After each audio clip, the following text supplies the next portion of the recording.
პირდაპირ შევხედო კამერას, ხო შეიძლება? აი ჯუნიორებს ეხება ეს რა, ანუ ნახე, ცუდად ჟღერს ეს, მაგრამ ერთ წელში ვერასდროს ვერ ისწავლი იმას, რაც მე ვიცი დღეს. ან აი ამ ხალხმა იცის რა, გამორიცხე.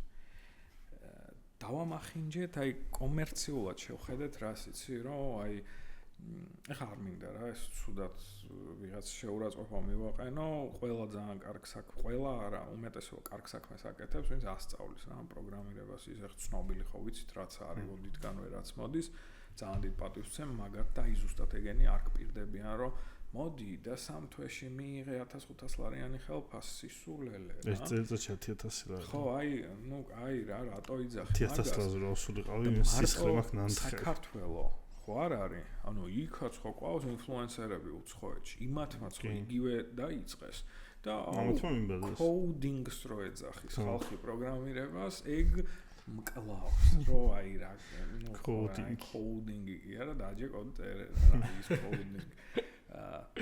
ხო და ამან არია ძალიან რა მე ვიცი ხალხი ვინც